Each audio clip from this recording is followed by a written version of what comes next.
tebarkan jalamu di sebelah kanan.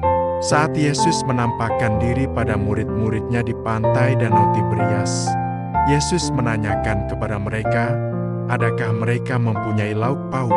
Dan murid-murid berkata tidak ada. Lalu pada Yohanes 21 pasal ke-6, maka kata Yesus kepada mereka, tebarkanlah jalamu di sebelah kanan perahu, maka akan kamu peroleh. Lalu mereka menebarkannya dan mereka tidak dapat menariknya lagi karena banyaknya ikan. Yang sangat menarik dalam ayat ini adalah mengapa Tuhan menyuruh murid-murid menebarkan jala mereka di sebelah kanan. Seakan ada pesan yang tersirat dalam ayat ini dari Tuhan bagi kita semua. Dan menariknya setelah mereka menebarkan jala itu di sebelah kanan perahu, maka mereka mendapatkan banyak sekali ikan sehingga mereka tidak mampu menariknya. Dalam cerita hidup kali ini, kita akan belajar mengenai ayat ini dalam 3 bagian. Bagian pertama, sisi kanan yang menggambarkan kekuatan atau keunggulan. Pada umumnya kita mengetahui bahwa sisi kanan setiap orang adalah sisi yang dominan dan terkuat. Seperti kaki atau tangan kanan kita, yang biasanya lebih kuat daripada sisi kiri kita. Ini menggambarkan bahwa Tuhan mau kita fokus pada kekuatan dan potensi yang ada di dalam diri kita, dibandingkan kita mencari hal atau melakukan upaya atau usaha atau pekerjaan di bidang yang tidak kita kuasai dan tidak menjadi keunggulan dan kekuatan kita. Kita jangan terjebak dengan keberhasilan seseorang dalam suatu bidang dan merasa bidang itulah yang dapat membawa kita juga untuk berhasil. Karena pada dasarnya, Tuhan memberkati orangnya, bukan jenis pekerjaan atau usahanya. Jadi temukanlah bidang yang dapat membuat kita berkembang dan tetap bertumbuh dalam Tuhan.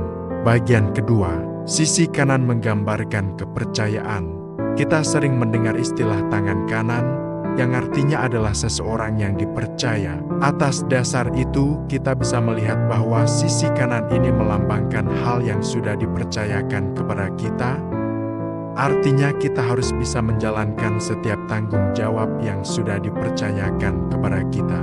Karena sering kita teralihkan dengan hal-hal yang kelihatannya lebih menguntungkan dari apa yang dipercayakan kepada kita saat ini, sehingga membuat kita lalai pada tanggung jawab. Dan ini sangat merugikan bagi kita, karena saat kita lalai dengan tanggung jawab yang diberikan, itu akan membuat kita kehilangan banyak kepercayaan orang lain, dan bahkan kesempatan pun akan hilang.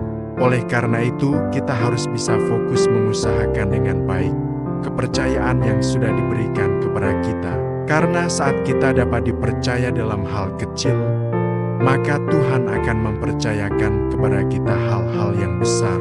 Bagian ketiga, sisi kanan menggambarkan jalan yang benar.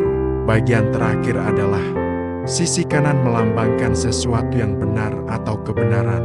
Dari semua itu, Tuhan mau kita melakukan segala pekerjaan dan upaya kita dengan didasarkan kebenaran.